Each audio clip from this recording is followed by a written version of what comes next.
Tes, tes. Bisa kita mulai. Bisa dengar suara saya?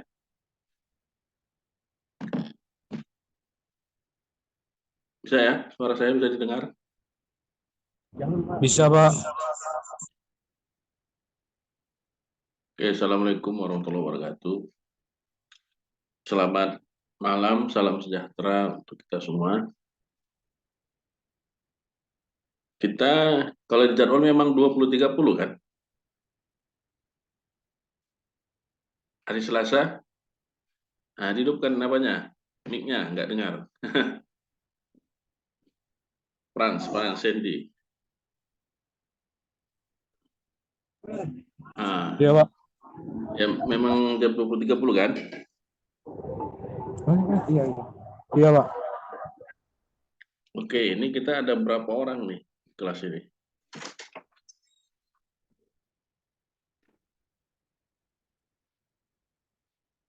Ada berapa orang?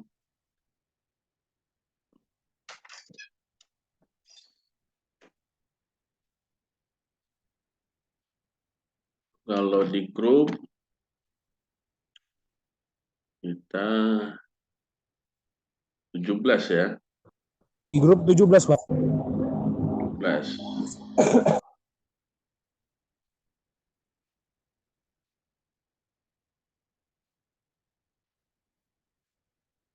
Grup 17 yang sudah hadir 12 orang. Oke, udah bisa lah kita mulai ya.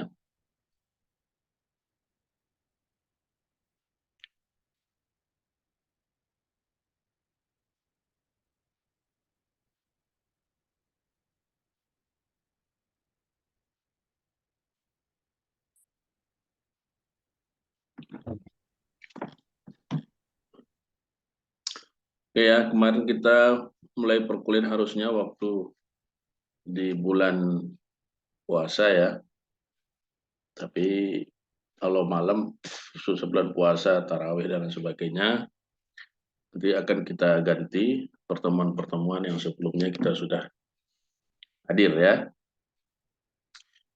Nah, kita belajar hukum acara pidana ya. Sewaktu ini kelas ini kita sudah pernah ketemu ya. Jadi sudah beberapa saya sudah kenal dan sudah juga kenal saya pada semester sebelumnya. Jadi kita langsung saja ke mata kuliah ya. Sewaktu kita belajar hukum pengantar ilmu hukum dan pengantar hukum Indonesia juga ada disinggung bahwa hukum itu ya khususnya pada hukum pidana ada hukum pidana yang material dan ada hukum pidana yang formil. Ya, hukum pidana material itulah yang kita sebut dengan KUHP, Kitab Undang-Undang Hukum Pidana. Ya, jadi jangan salah menyebutkan ya, KUHP dan kemudian pada akhir Desember yang lalu DPR telah mengesahkan KUHP baru produk bangsa Indonesia sendiri ya. Kemudian ditetapkan menjadi Undang-Undang Nomor 1 tahun 2023 tentang KUHP. Nah, itu namanya hukum pidana material. Artinya perbuatan apa saja yang dapat dihukum pidana. Mampus. Ini Pak Azhar matikan dulu. Dimatikan dulu. Ya. Nah, sedangkan ada hukum pidana formil, yaitu kumpulan peraturan yang berisi bagaimana menjalankan atau menghukum perbuatan yang dapat dihukum tadi dalam KUHP. Nah, itu disebut dengan KUHAP, Kitab Undang-Undang Hukum Acara Pidana. Ya, jangan salah penyebutannya. KUHP itu material, KUHAP ada di depannya acara di depan pidananya itu. Ya, Kitab Undang-Undang Hukum Acara Pidana. Atau bisa dikatakan secara sederhana, hukum pidana formil itu kumpulan peraturan atau hukum yang menjalankan hukum pidana material. Bagaimana agar pidana material itu bisa berjalan. Dalam KUHP itu hanya diatur, ya, setiap perbuatan mencuri misalnya dihukum sekian tahun, pembunuhan dihukum sekian tahun, ya. Kemudian itu kalau diatur dalam KUHP, ya, pidana umum, ya, kalau dalam pidana khusus misalnya narkotika, menyalahgunakan sekian tahun, mengedarkan sekian tahun, ada yang dihukuman mati kalau dia memperdagangkan dalam jumlah tertentu misalnya, ya. Di situ tidak ada, ya. Ada undang-undang pidana khusus, memang di situ ada hukum acaranya, ya. Tapi kalau di dalam KUHP itu tidak ada hukum acaranya. Pidana formilnya tidak ada, ya. Nah, yang menjalankan itu tadi perbuatan-perbuatan yang tadi sudah diatur dalam hukum pidana material, itu namanya hukum pidana formil, ya. Artinya KUHP itu tadi hukum acaranya disebut dengan hukum pidana formil. Ya, bagaimana orang bisa dihadapkan ke kepolisian itu tidak ada diatur dalam hukum pidana material. Bagaimana orang bisa dipanggil, bagaimana seseorang bisa dihadapkan di persidangan, ya, tidak serta-merta, ya, ketika seseorang melakukan pelaporan misalnya delik aduan, kepolisian langsung seorang bisa dihadapkan ke pengadilan, atau ketika seseorang tertangkap tangan langsung kemudian dihadapkan ke pengadilan, itu tidak bisa. Ada prosedur-prosedur ataupun tata caranya, itu yang disebut dengan hukum pidana formil. Jadi diatur di dalam hukum pidana formil. Ya, jadi kalau bisa dikatakan hukum pidana formil ini, KUHP ini, ya, merupakan mesin yang menggerakkan atau menjalankan hukum pidana material. Ya, dia hanya akan menjadi kitab, ya, law in a book, hukum yang ada di kitab atau dalam buku-buku. Nggak perlu ada hukum pidana formilnya. Bagaimana itu untuk bisa, ya, perbuatan-perbuatan tersebut dihukum, diproses, ketentuannya diatur dalam hukum pidana formil, ya.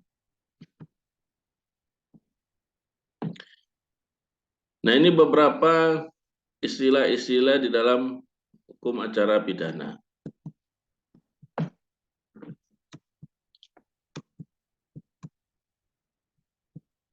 Di dalam bahasa Belanda disebut dengan strafvordering, tuntutan pidana. Dalam bahasa Inggris, criminal procedure law, prosedur acara pidana. Di Amerika Serikat disebut dengan criminal procedure rules. Hampir sama dengan Inggris, ya, karena Amerika Serikat dijajah oleh Inggris, ya. Di Amerika dipakai istilah rules karena bukan hanya, kalau di Amerika bukan hanya undang-undang saja menjadi sumber hukum acara pidana, tapi juga putusan hakim yang dibukukan sebagai himpunan atau jurisprudensi. Kalau di sana di Amerika disebut dengan presiden. Kalau kita di Indonesia disebut dengan jurisprudensi. Kalau di kita jurisprudensi itu tidak mengikat. Kalau di Amerika itu presiden itu tadi jurisprudensi, kalau di kita sifatnya mengikat. Ya. Tujuan hukum acara pidana untuk mencari dan mendapatkan atau setidaknya mendekati kebenaran material. Ya, jadi ada 3 fungsi hukum acara pidana menurut Van Bevelen: mencari dan menemukan kebenaran, pemberian keputusan oleh hakim, pelaksanaan keputusan. Ya, karena misalnya undang-undang sudah ada, seseorang kalau melakukan penganiayaan, nah, ya, ada kasus kemarin anak seorang perwira polisi melakukan penganiayaan terhadap kawannya. Ya, kalau di KUHP sudah jelas ada diatur, ada pasalnya penganiayaan, pasal berapa, tergantung bagaimana dia. Penganiayaan biasa ringan, ada penganiayaan berat. Kalau rame-rame, bukan lebih dari satu orang yang menganiaya, ada lagi penganiayaan secara bersama-sama, pengeroyokan, kan gitu, penyerangan. Ya, tapi bagaimana ya mencari dan menemukan kebenarannya, itulah fungsi dari hukum acara pidana. Kebenaran itu artinya siapa yang melakukan. Ada pelakunya, apakah benar dia yang melakukan? Sudah sesuai nggak sesuai dengan rumusan-rumusan di dalam hukum pidana material dalam KUHP tadi. Ya. Boleh dihidupkan kameranya ya, supaya saya tidak ngomong sendiri. Nah, yang lain tolong dihidupkan, dan saya juga bisa tahu. Nah, jadi pertama mencari dan menemukan kebenaran. Siapa tadi pelakunya? Ya, kemudian perbuatan apa yang dilakukannya? Sudah sesuai Kak dengan rumusan di dalam undang-undang, di dalam peraturan perundang-undangan. Nah, kemudian pemberian keputusan oleh hakim.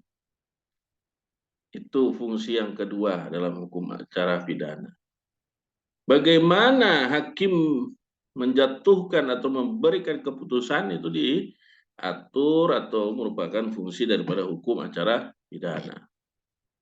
Apakah hakim serta-merta ketika setiap orang yang dihadapkan di depan pengadilan sudah pasti bersalah? Belum tentu. Malah di dalam hukum acara pidana ada namanya presumption of innocence. Ajas praduga tidak bersalah. Nah, pernah dengar? Kalau di TV-TV kan sering kan? Nah, ya kan, Frans Sandy.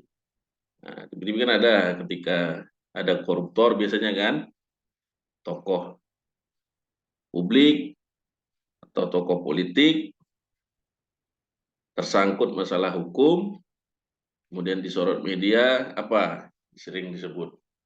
Hormati proses hukum, hormati ajas praduga tidak bersalah, presumption of innocence, ya sering dibilang begitu kan.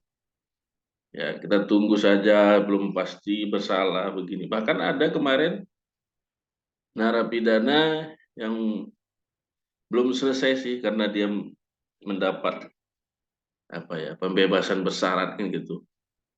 Mantan ketua partai politik, ya mantan ketua partai politik, ketika keluar dia merasa tidak bersalah, malah dia sebut apa yang disebutnya sebagai diterimanya sebagai bagian dari proses politik, bukan proses hukum. Ya, lalu apakah itu yang fakta ya ataupun fenomena yang kita lihat di media, di televisi dan di media-media lain merupakan bagian dari ajas praduga tidak bersalah? Ya belum tentu. Ya, ajas praduga tidak bersalah itu bukan berarti kita publik ketika ada seorang pejabat tersangkut kasus, ada isunya, kita tidak boleh berpraduga, itu tidak, bukan ajas praduga tidak bersalah. Maksud ajas praduga tidak bersalah itu artinya sebelum ada putusan hukum, putusan pengadilan yang berkekuatan hukum tetap, hak-haknya sebagai warga negara yang bebas, ya, yang belum tersangkut hukum, maksudnya bukan bebas, belum tersangkut hukum, harus tetap diberikan, ya, harus tetap diberikan sampai akhirnya dia dinyatakan ingkrah kasusnya. Ya, itu maksud dari ajas praduga tidak bersalah. Misalnya, ya, misalnya secara hukum ada seorang pejabat, apakah gubernur, apakah bupati, ketika dia dinyatakan atau ditetapkan oleh penegak hukum KPK misalnya, atau Kejaksaan Agung misalnya, atau kepolisian sebagai tersangka suatu tindak pidana, apakah langsung dia diberhentikan dari jabatannya sebagai gubernur, bupati, atau wali kota? Nah, situlah dia tadi namanya ajas praduga tidak bersalah. Ya, dia tidak langsung diberhentikan secara permanen sebagai pejabat tadi. Kenapa? Ada ajas praduga tidak bersalah. Hak-haknya harus tetap diberikan. Hanya saja karena dia ketika sudah nyatakan tersangka, apalagi sudah ditahan, ya, untuk kelancaran jabatan itu karena merupakan pelayanan publik, maka dia dinonaktifkan, diberhentikan sementara. Kan itu, misalnya kemarin Gubernur Papua misalnya, ya, atau di Sumatera Utara ini sudah ada 2 gubernur, wali kota Medan ada berapa, 3 orang ya. Ketika ditetapkan tersangka, kemudian ditahan, dinonaktifkan oleh dia, kemudian ditunjuklah PLT-nya. Nanti ketika sudah berkuatan hukum tetap, sudah naik banding, sudah kasasi, sudah apa segala macam, dinyatakan tetap bersalah, barulah kemudian dia diberhentikan secara tetap. Ya, nah itu sebenarnya makna daripada presumption of innocence. Jadi hakim tidak boleh sembarangan, ya. Nah itu fungsi kedua dalam hukum acara pidana. Kemudian pelaksanaan keputusan. Ketika seorang terpidana sudah diputuskan oleh pengadilan bersalah misalnya, dihukum mati. Nah, contoh Sambo, ya, contoh kasus Sambo kan sudah dihukum mati, divonis mati kan gitu kan, ya kan, friends. Pengadilan Negeri Jakarta Selatan, oke, ya Jakarta Selatan ya, ya Jakarta Selatan memutuskan Verdi Sambo, ya, dengan pidana mati. Dan dia naik banding, diputus juga kemarin ya, pidana mati juga. Publik bertanya-tanya, kapan sih Verdi Sambo itu ditembak mati kan begitu? Ya, kapan? Kok nggak ditembak-tembak? Bagaimana pelaksanaan keputusannya itu? Itu diatur di dalam hukum acara pidana. Ya, kita mungkin berbeda dengan ada negara, ya, ada beberapa negara ketika sudah diputus pengadilan bisa langsung dilaksanakan, hukuman mati langsung digantung. Kalau kita di dalam hukum acara pidana kita tidak bisa begitu. Ada upaya hukum, nah, banding, kayak si Verdi Sambo dia banding. Nah, ini bandingnya sudah keluar, apakah kasasi atau tidak? Belum ada di media ya. Andaikan dia kasasi, tapi sepertinya saya yakin kasasi. Nanti menunggu lagi putusan kasasi. Ketika sudah diputus Mahkamah Agung kasasinya, misalnya juga dinyatakan bersalah, ditolak kasasinya, ya, itu sebenarnya sudah inkrah, sudah berkekuatan hukum tetap. Tapi kalau dia masih mengajukan, maksudnya mengajukan peninjauan kembali PK, nah itu masih bisa. Biasanya ditunggu. Ya, andaikan juga PK-nya ditolak, dia masih bisa mengajukan lagi namanya pengampunan, meminta pengampunan kepada presiden. Nah, dia masih bisa minta ampun, tak pengampunan kepada presiden. Ya, kalau diampuni presiden ya nggak jadi dia dihukum mati. Nah, kalau ditolak, nah adalah tak ada lagi upaya sana sini sudah ditolak, lalu langsung dihukum mati. Tidak, begitu ada prosesnya lagi. Ya, yang mengeksekusinya atau melaksanakannya itu adalah kejaksaan. Ada tahapan-tahapan yang dilakukan sampai akhirnya dihadapkan ya di proses eksekusi dengan ditembak satu regu brimob bersenjata laras panjang, ya, ditembak mati. Itu ada prosedurnya. Itu namanya pelaksanaan keputusan. Dan itu merupakan fungsi dari hukum acara pidana. Itu dia ya, tujuan hukum acara pidana.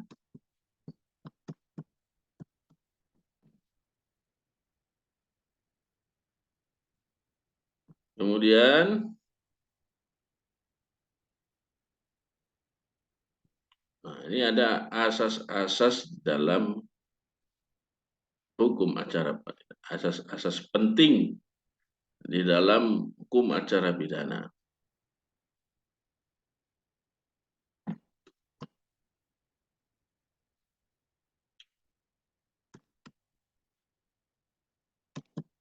Sebelum kita lanjut, ada pertanyaan sampai di sini?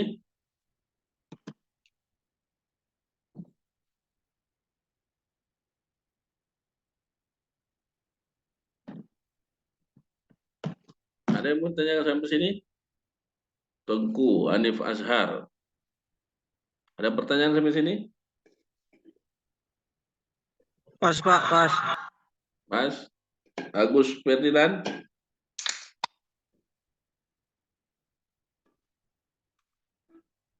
Ada yang kurang jelas? Pas, Pak, pas, Pak. Oke, kita lanjut ya. Ini ada beberapa asas di dalam hukum acara pidana, asas-asas penting ya. Banyak asasnya, tapi saya membahas yang pentingnya, pokok-pokoknya. Yang pertama ada asas peradilan cepat, sederhana, dan biaya ringan. Ini bukan hanya ada di hukum acara pidana, ini umum ya. Asas-asas peradilan umum dalam peradilan perdata umumnya juga ada, atau juga di petun ya, atau di peradilan agama. Ini merupakan asas umum dalam peradilan cepat, sederhana, dan biaya ringan.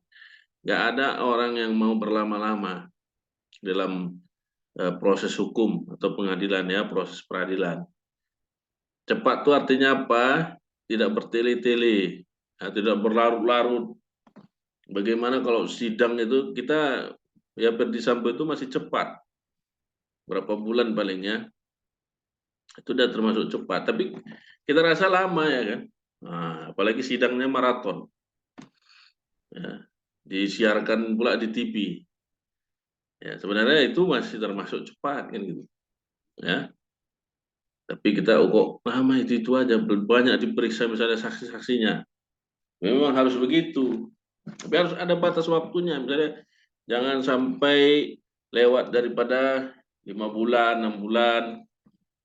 Apalagi kalau terdakwanya ditahan. Ada batas masa penahanan yang diatur di dalam KUHP. Dalam Kitab Undang-Undang Hukum Acara Pidana ada diatur. Jadi kalau dia lewat dari waktu batas penahanan itu, dia wajib dibebaskan atau dilepaskan dari penahanan. Jadi peradilan cepat. Kemudian sederhana, tidak rumit, ya. Sederhana itu artinya tidak rumit, ya, tidak bertele-tele. Misalnya harus begini, nanti menjalani lagi ini, pergi ke sana ke sini. Intinya ke situ juga. Itu tidak sederhana. Jadi dia harus sederhana. Dan yang ketiga, biaya ringan. Kalau dalam hukum acara pidana dengan perdata ada bedanya soal biaya. Kalau acara perdata bisa biaya perkaranya ratusan ribu atau jutaan. Tapi kalau biaya perkara dalam pidana itu sedikit, Rp1.000, Rp2.000, itu maksudnya biaya ringan. Tetap ada biayanya, ya. Tidak-tidaknya biaya materai, ya, namanya negara kan harus ada. Tapi biaya itu harus ringan, ya, bukan biaya murah, karena murah itu relatif, ya. Maka dia dikatakan biaya ringan, tidak membebani para pihak. Kemudian, nah ini yang tadi saya sudah sebutkan, presumption of innocent, ajas praduga tak bersalah. Maksudnya ini bukan berarti orang tak boleh berasumsi. Wah, itu media sudah menghakimi, kata misalnya kan, seorang yang dituduh melakukan korupsi. Publik sudah menghakimi, padahal pengadilan belum menetapkan uh, keputusan yang ingkrah. Saya belum tentu bersalah, ya memang benar. Tapi tidak juga dibatasi, misalnya orang, ya, me, me, menduga, nah, ya, menjudge tidak boleh juga. Anda sudah pasti besar, itu tidak boleh. Tapi menduga, siapa yang bisa melarang?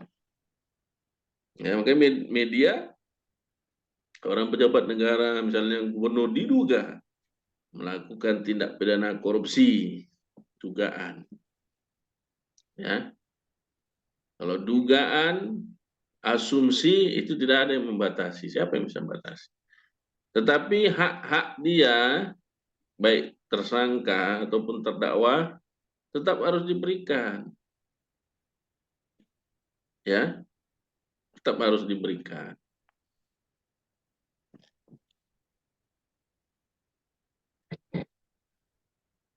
Tetap harus diberikan.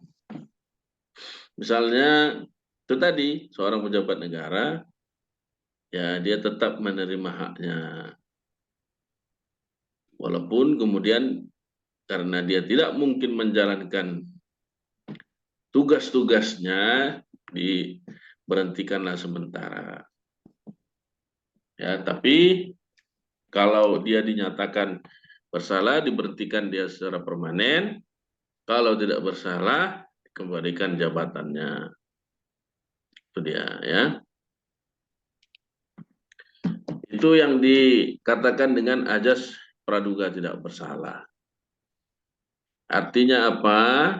Ya, orang yang dihadapkan di muka hukum, baik dia di kepolisian, di kejaksaan, sampai di pengadilan, itu bukan berarti kehilangan segala-galanya, ya. Bukan berarti begitu, ya. Masih ada proses-proses hukum sampai dinyatakan ingkrah. Nah, itu praduga, ajas praduga tak bersalah, presumption of innocence. Kemudian ada ajas oportunitas. Nah, ini ajas di mana seorang penuntut umum, ya, jaksa, ya kan begitu, yang tidak diwajibkan untuk menuntut seseorang jika penuntutannya akan merugikan kepentingan umum. Ya, ini terkait dengan kepentingan umum. Ya, jika tuntutan ada seseorang dihadapkan ke pengadilan, ya, tuntutannya itu merugikan kepentingan umum, maka seorang penuntut umum tidak diwajibkan untuk melanjutkan tuntutannya jika dirasa benar-benar merugikan kepentingan umum. Nah, jas opportunitas ini itu sudah pernah ya dinamikanya terjadi pada waktu kasus cicak dan buaya. Ya, pernah dengar kasus cicak dan buaya? Ketika waktu itu kepolisian Kabareskrimnya Susno Duaji. Susno Duaji, ya benar. Kabareskrim Susno Duaji ya, pada waktu itu menetapkan tersangka. Awalnya 1 orang, kemudian terakhir 2 orang ya. 2 orang pimpinan KPK, wakil ketua ditetapkan tersangka ketika KPK mau ya, saya lupa apakah sudah sempat ditersangkakan atau belum ya, mau ditetapkan tersangka atau sudah ditetapkan itu Susno Duaji, lalu kemudian kepolisian Polri menetapkan 2 pimpinan KPK, Bibit Chandra ya, Bibit Ya, Wallace Pak. dan Chandra Hamzah sebagai tersangka. Hamzah. Nah, itu terkenal lah kemudian yang mengatakan cicak buaya itu kan Susno Duaji pada waktu itu. Masa cicak mau lawan buaya kan gitu. Nah, itu dibilang Susno waktu itu Komisaris Jenderal Polisi ya, pada waktu itu menjabat sebagai Kabareskrim. Kemudian heboh di media.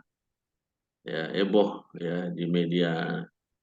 Kenapa? Karena waktu itu KPK memiliki kepercayaan, trust begitu kuat dalam masyarakat pada waktu itu. Ya. Jadi heboh di media dianggap kepolisian melakukan intervensi dan penyalahgunaan kesewenang-wenangan ataupun yang kalau sekarang istilahnya terkenal dengan kriminalisasi, cari-cari salahnya apa kan gitu ya. Kemudian akhirnya ya, Presiden SBY kalau saya tidak salah ya, sempat mengemukakan itu bahwa di dalam KUHP ada namanya ajas oportunitas. Kenapa? Karena menjadi diskusi yang mengakibatkan pembelahan di dalam masyarakat. Ada yang mendukung, ada juga mendukung, ya, ada yang menolak, dan tentunya itu dianggap merugikan kepentingan umum. Maka penuntut umum memiliki hak namanya oportunitas itu tidak menuntut. Nah, jadi kasusnya bukan SP3 ya. Kalau SP3 itu di penyidik, ya, dibatalkan tuntutannya, tidak diajukan ke pengadilan. Ya, gimana Bu Iru? Apa tadi? Ya, Bu? Pak. Ya, gimana tadi? Ya, kenapa, Pak? Gimana tadi Bu Iru tadi mau apa tadi? Ngomong atau gimana? Oh iya, kasusnya tidak diteruskan ke kejaksaan kan, Pak? Ya, tidak diteruskan. Ya, itu asas oportunitas ya. Kemudian yang keempat, pemeriksaan pengadilan terbuka untuk umum. Untuk kasus pidana, walaupun ada pidana tertentu yang tertutup untuk umum, misalnya kasus pemerkosaan, ya, ataupun pidana anak itu tidak terbuka untuk umum, tetapi pidana yang lain, pidana umum, misalnya itu pemeriksaan di pengadilan terbuka untuk umum. Artinya apa? Artinya orang-orang bisa menyaksikan. Ya, di pengadilan itu kan dalam pengadilan itu ada ruang duduk ya, itu bukan hanya untuk keluarga, tapi umum boleh. ya, mahasiswa ataupun masyarakat, boleh. Itu makna dari terbuka umum. Tapi kalau misalnya kasus tertentu seperti tadi pidana anak, nah itu suruh keluar orang ya. Nah, tidak boleh ya, karena di dalam pidana anak ada hukum acara tersendiri ya, pidana anak ya, atau pada kasus pemerkosaan karena berkaitan dengan harga diri ataupun berkaitan dengan kehormatan seseorang. Ya, itu makna dari pengadilan terbuka untuk umum. Sama seperti kalau dalam kasus pidana kasus perdata perceraian itu biasanya tertutup untuk umum ya, kait dengan urusan privasi. Privasi. Nah, privasi kan gitu, urusan rumah tangga, dapur kan gitu kan. Dapur, sumur dan kasur. Nah, kemudian asas berikutnya semua orang diperlakukan sama di depan hakim. Equality before the law. Ya. Mau dia presiden, mau dia anggota DPR, mau dia masyarakat biasa, itu harus diperlakukan sama di depan hakim. Makanya di pengadilan itu, di ruang pengadilan, ya, maksudnya di ruang sidang, ruang pengadilan, situ tidak ada foto presiden dan wakil presiden. Coba lihat di pengadilan di ruang-ruang sidang. Ada nggak foto Jokowi dan Kiai Ma'ruf Amin? Ada nggak?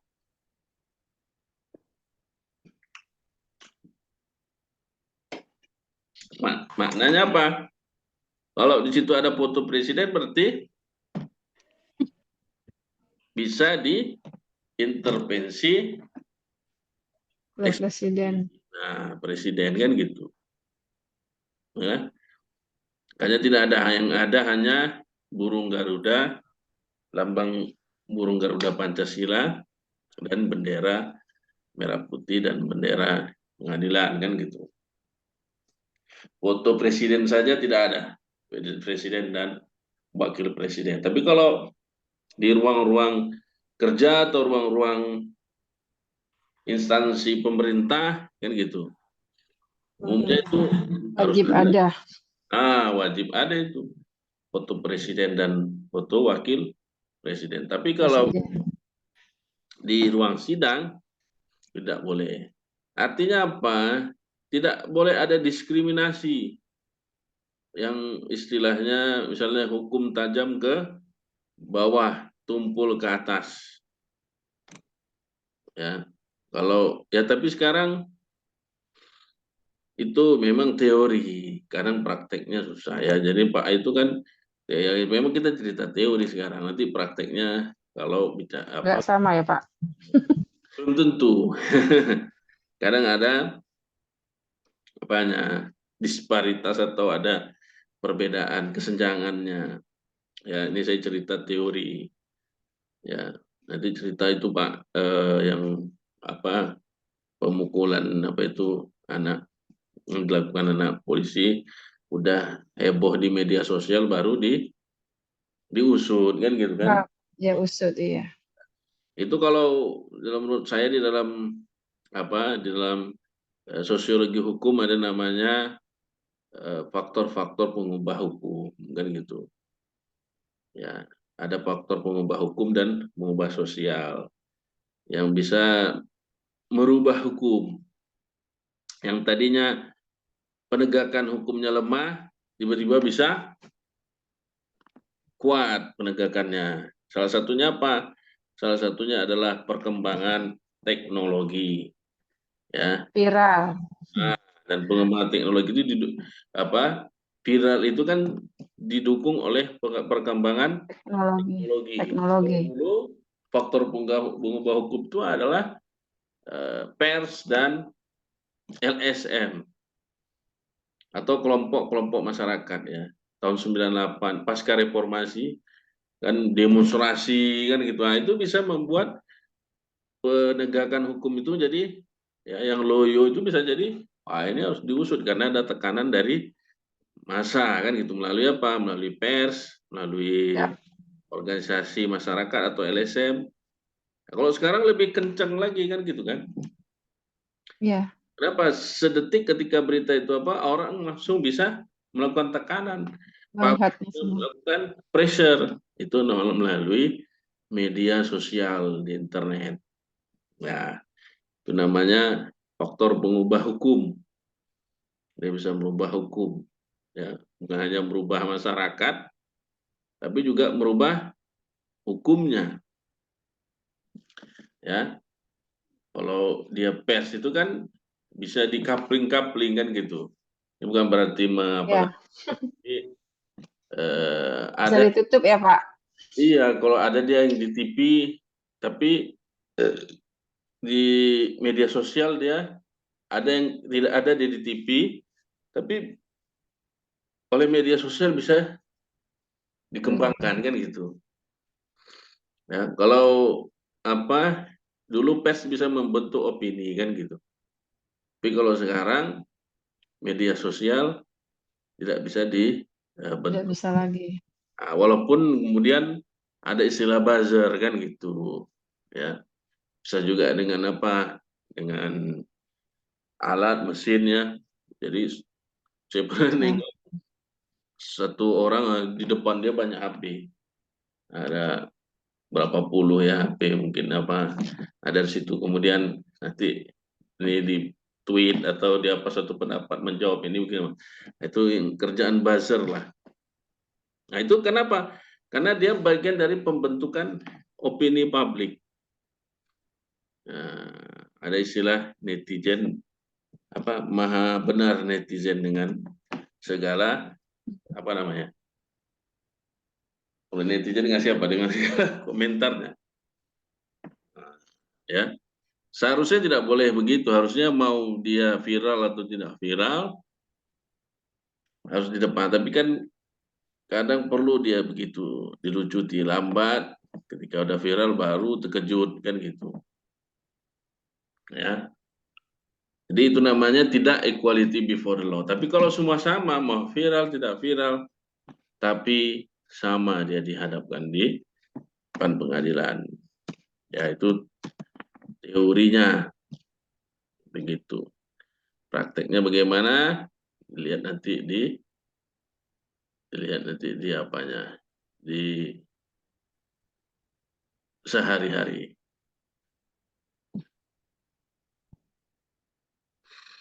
Nah, kemudian peradilan dilakukan oleh hakim karena jabatannya dan tetap, ya. Jadi hakim itu tidak seperti anggota DPR 5 tahun sekali jawabannya, apa masa jabatannya. Hakim itu bersifat tetap, ya, dan dia menyelenggarakan peradilan, ya, oleh hakim. Walaupun ada hakim ad hoc, ya. Tahu Mahkamah Konstitusi kan Pak ada batas mata waktunya, ya itu untuk peradilan konstitusi. Tapi peradilan yang lain umumnya dia tetap, ya dia bagian dari pegawai negeri kan gitu kan. Nah, tapi lingkup pekerjaannya adalah peradilan atau Mahkamah Agung. Kemudian asas yang lain, ya silakan Rudi Cipta Sihaan apa mau bertanya ini ya, raise hand. Silakan Rudi. Dihidupkan apanya? Dihidupkan dulu mic-nya. Selamat malam Pak, izin saya Ya, bertanya sebelum Bapak lanjutkan ke pokok bahasan yang lain. Ada hal yang menggelitik tadi dari materi yang Bapak sampaikan tentang eh, asas-asas penting dalam hukum acara pidana, ya Pak ya. Mungkin hmm, saya bermain dengan logika, asumsinya seperti ini Pak. Jikalau A sama dengan B sama dengan C, logikanya pasti A itu sama dengan C, kan seperti itu Pak. hmm, salah satu asas dalam hukum acara pidana tadi ada asas oportunitas tentang penuntut umum tidak dapat menuntut atau menindaklanjutin tentang terlapor jikalau ternyata apa yang dituntut itu Merugikan kepentingan umum. merugikan kepentingan umum gitu ya Pak ya. Nah, pemahaman saya Pak, terlapor itu dilaporkan karena perbuatan melawan hukum. Nah, perbuatan melawan hukum itu diatur dalam undang-undang maupun kitab hukum acara pidana tadi. Bagaimana kita mengambil logikanya, sesuatu yang diatur untuk menjaga kepentingan hukum, undang-undang tadi, dalam titik tertentu menjadi merugikan terhadap kepentingan umum.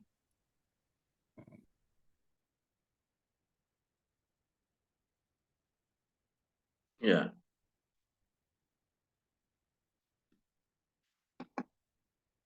Gimana Pak? Halo? Di undang-undang tadi, peraturan tadi dibentuk untuk mengatur tentang warga negara tersebut dan dihadapkan dengan terlapor yang melaksanakan perbuatan hukum melawan hukum ya Pak ya. Ya. Nah, ada potensi menjadi merugikan terhadap banyak pihak gitu Pak. Artinya menjadi kontradiksi gitu Pak. Yang Ya. tadi kepentingan umum menjadi merugikan pihak umum gitu. Mohon penjelasannya mungkin lebih gamblang kali Pak. Maaf ya Pak. Terima kasih Pak. Ya.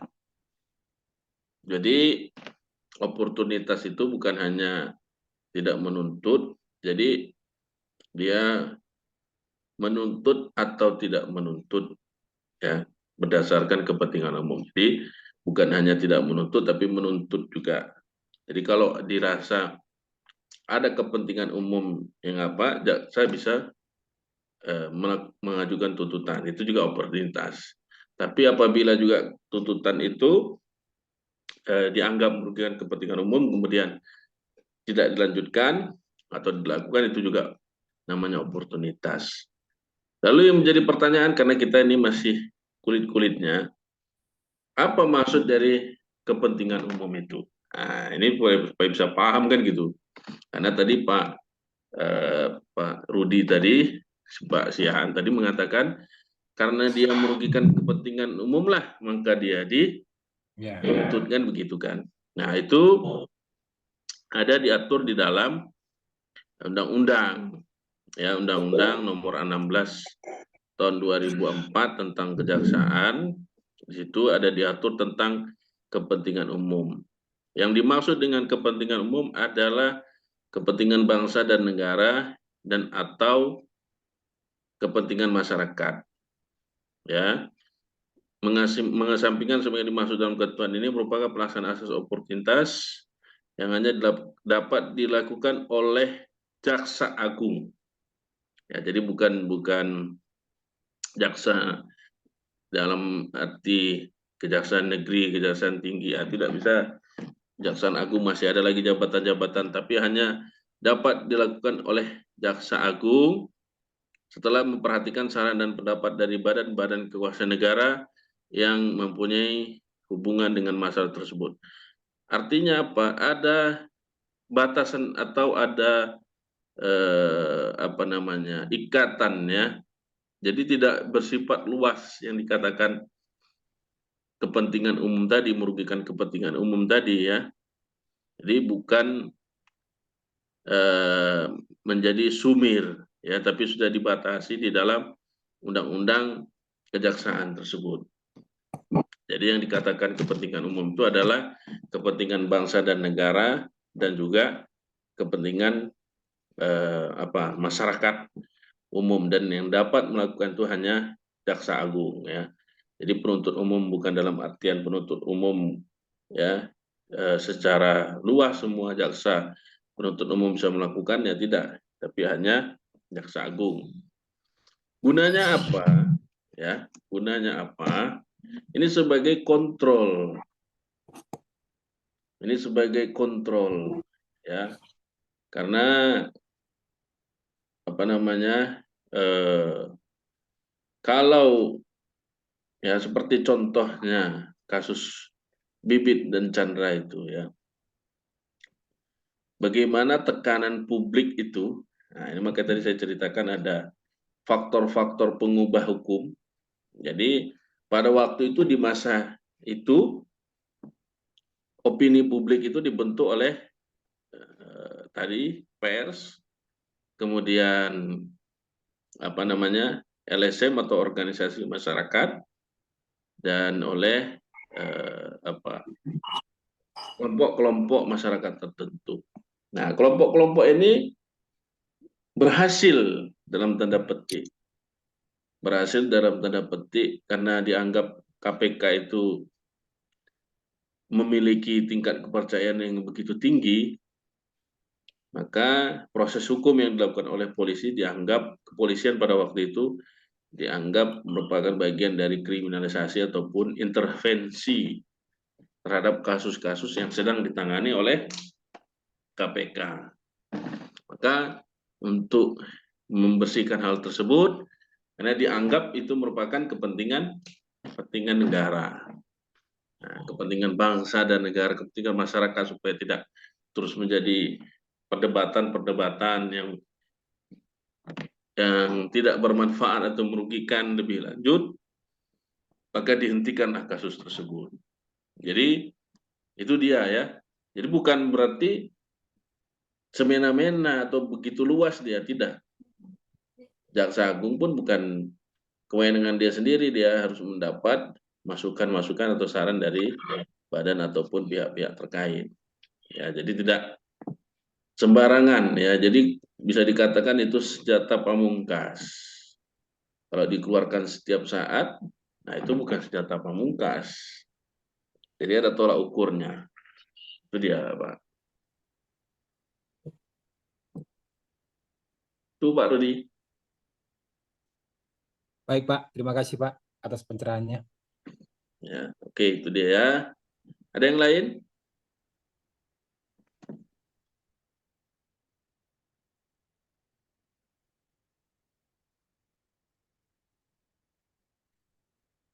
Ada yang lain? Kita lanjutkan. Sedikit lagi ya. Kemudian tersangka atau terdakwa berhak mendapatkan bantuan hukum. Ya. Nah, ini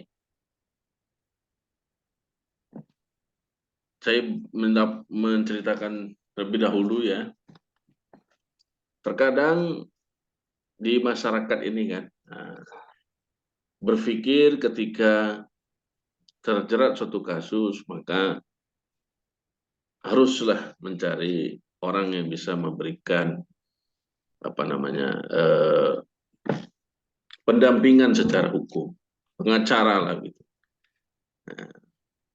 Dan orang berpikir pengacara itu seperti Hotman Paris kan gitu, atau Hotmas Tompul ya, mahal bayarannya, ya.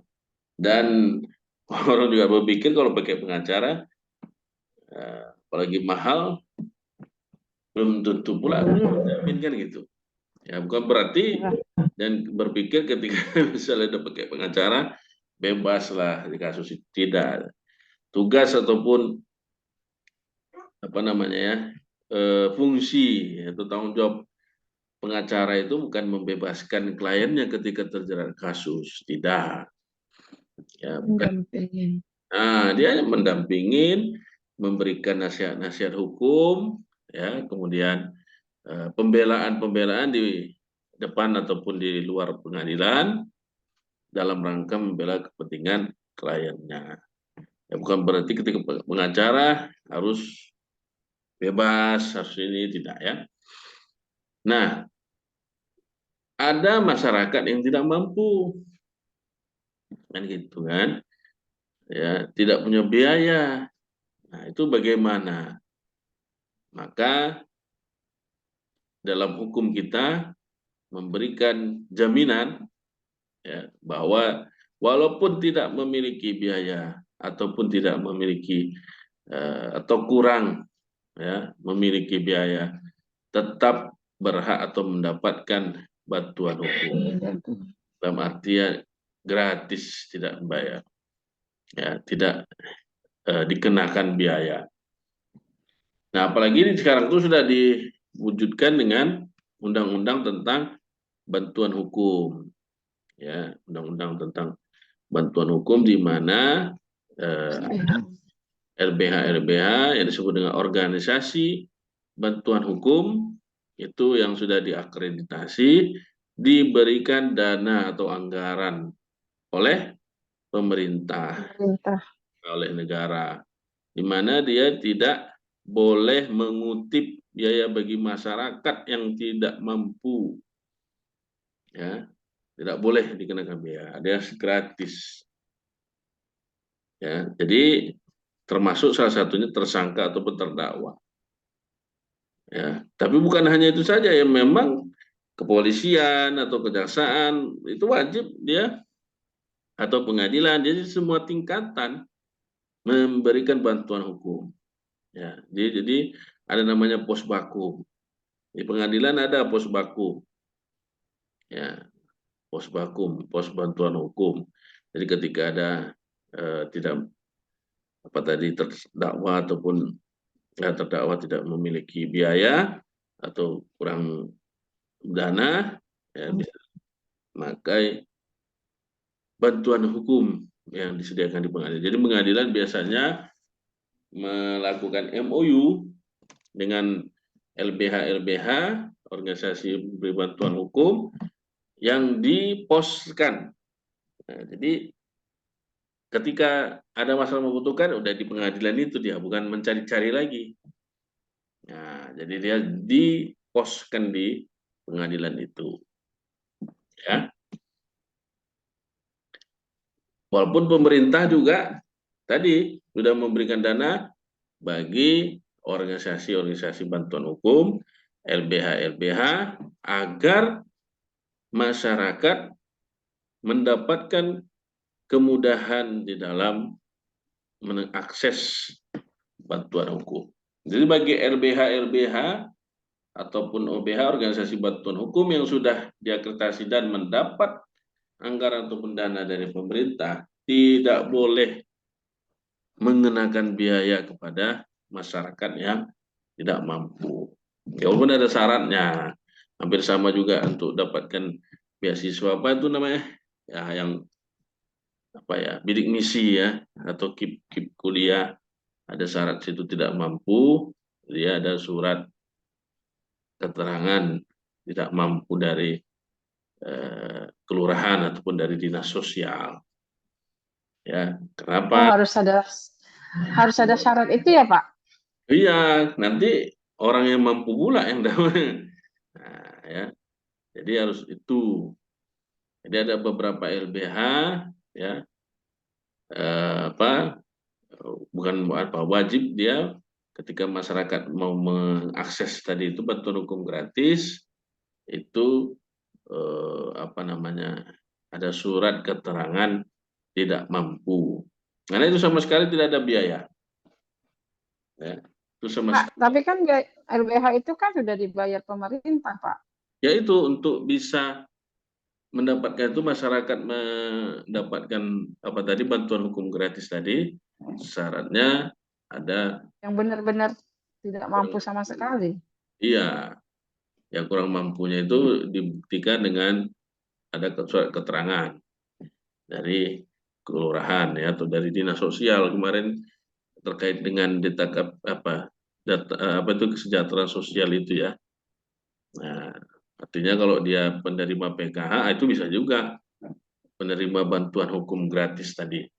Tapi bisa juga kalau ke LBH yang non gratis tadi ya berbayar. LBH itu bukan berarti juga sama sekali tidak memungut biaya. Kalau bagi masyarakat yang dia mampu bisa dia bayar, nah itu LBH itu boleh menerima bayaran dari situ. Ya. Ada orang beranggapan Kalau LBH yang sudah terakreditasi itu sama sekali tidak boleh. Tidak, itu bagi masyarakat yang tidak mampu. Kenapa? Karena itu ada posnya, ada anggarannya. Ya kalau yang datang ternyata mampu, nggak boleh dong menikmati anggaran, karena ini untuk yang tidak mampu. Jadi LBH itu mengenakan biaya itu boleh. Tapi kalau ada orang tidak mampu datang meminta bantuan hukum yang gratis tadi, itu dikenakan biaya, itu salah LBH-nya. Ya, tapi kalau misalnya orang yang mampu, itu dikenakan biaya, itu diperbolehkan sesuai dengan kesepakatan lah berapa kan gitu. Nah itu jadi bukan berarti LBH ini misalnya terakreditasi semuanya gratis, tidak. Gimana kalau masyarakatnya yang mampu kan gitu. Ya, tentunya kan tidak adil kan gitu. Maka itu yang bantuan hukum gratis. Jadi yang poin ini bukan semua mendapat bantuan hukum ini ya itu free. Kalau yang bayar ya itu namanya bantuan, bukan bantuan hukum, tidak. Itu tetap juga namanya bantuan hukum. Tapi ada yang berpendapat Pak namanya bantuan. Nah, ya tapi umumnya berbeda dia dengan jasa pengacara yang Pak kan gitu kan. Hotman Paris itu bantuan hukumnya itu kopi Joni kan gitu kan. Tapi kalau kantor komersilnya ya bukan bantuan hukum. Kalau datang ke kantor komersilnya teken kuasa itu miliaran kan gitu. Tapi kalau yang kopi Joninya itu atau Hotman 911, nah kan dia kan punya apa nomor ya. Gratis ya. Nah, ya 911 itu dia memberikan bantuan hukum. Ya sama seperti misalnya Hotmas Tompul dia punya LBH sendiri, LBH Mawar Saron ya kalau terkait dengan bantuan hukum. Kalau yang profitnya, nah itu law firm-nya ada kan gitu. Nah, biasanya begitu. Ya biasanya advokat itu ada. Kalau Hotmas Tompul saya baca di apanya, saya lihat di itunya dia subsidi silang. Yang dari profit ini membiayai yang bantuan hukum. Jadi kalau orang yang tidak mampu tidak dikenakan biaya, malah dia mengeluarkan biaya untuk itu. Nah itu Hotman Paris pernah cerita kasus dulu satpam yang dituduh membunuh ya seorang anak. Saya lupa ya, di kasusnya di Bali. Dia bahkan terbang Jakarta Bali dengan biaya sendiri menurut cerita Hotman. Ya. Dan bebas itu si satpam. Ya, artinya yang kena ibu anak itu ternyata yang membunuh kan gitu. Apa Angelin kalau nggak salah. Angelin ya benar. Angelin. Nah itu Hotman dia cerita. Hotman Paris yang mana tuh Pak? Hotman Paris cerita dia malah keluar biaya. Itu Hotman Paris lawan Hotman Stompul ya Pak? Hotman Kemarin itu. Paris pengacara Lawan Hotman satpamnya. Stompul. Nah, Ya, Hotman Stompul pengacara ibunya. Pengacara ibunya itu, ibu si Angelin yang Angelin, ya. Satpamnya bebas. Satpamnya bebas. Kemudian yang dihukum adalah ibunya, ya, yang dinyatakan bersalah. Jadi waktu itu Hotman sampai bertaruh ya kan. Nah, jamnya itu ini jamku ini miliaran katanya. Jadi taruhan. Kalau dihukum kan gitu kan. Nah, ini sama Pak, kalau satpam ini yang dia jadi pengacaranya dihukum ini ya, itu kemarin sempat heboh ya. Bisa ditengok di apa itu di YouTube kan gitu kan. Atau di apa pokoknya. Di apa. Nah, itu namanya bantuan hukum. Ya. Jadi berhak. Jadi kalau tidak punya biaya, itu tanggung jawab dari kepolisian, tanggung jawab dari kejaksaan, dari pengadilan. Mereka memberikan bantuan hukum. Biasanya pengadilan dia menyediakan anggaran walaupun tidak besar untuk pos vakum tadi. Ya, begitu juga di kepolisian ya, ada namanya. Makanya ada istilah pengacara kalau dulu ya, kalau sekarang namanya bantuan hukum ya. Kalau dulu ada istilahnya pengacara pro deo. Kalau pernah dengar ya, nah, pro deo. Pro itu artinya untuk, deo Tuhan kan gitu kan. Nah, jadi ya mengabdilah ya. Jadi ikhlas dalam Islam karena Allah Ta'ala. Nah, jadi dulu namanya prodeo, ada istilah pengacara prodeo, artinya yang memberi bantuan hukum lah. Ya. Walaupun ya terkadang ya apa namanya LBH itu dibilang itu kan dapat anggaran ya, tapi itulah apanya tugasnya kan gitu. Itu dia ya yang bisa kita lakukan. Mungkin kita akan lanjutkan pada pertemuan berikutnya. Ketua kelasnya siapa? Siapa relatornya? Belum ada, Pak. Belum ada. Biasanya Biasanya Abi ada dia. nggak masuk kayaknya Pak. Nggak masuk ya. Tolonglah di screenshot ya. Walaupun ini juga saya record karena sekarang harus apa katanya record. Tapi juga screenshot, tolong screenshot ya. Kirim ke grup. Kemudian nanti kita cari waktu untuk mengganti beberapa pertemuan-pertemuan yang telah lewat ya. Oke, ada pertanyaan?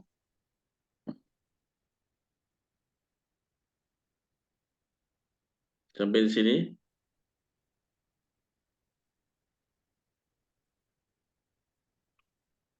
Kita tolong ya difotokan, kemudian dikirim screenshotnya ke grup ya. Terima kasih Bapak Ibu sekalian. Sampai jumpa, nanti kita komunikasinya di grup mengenai pertemuan-pertemuan perkuliahan kita ataupun pengganti. Terima kasih atas segala perhatian. Mohon maaf atas segala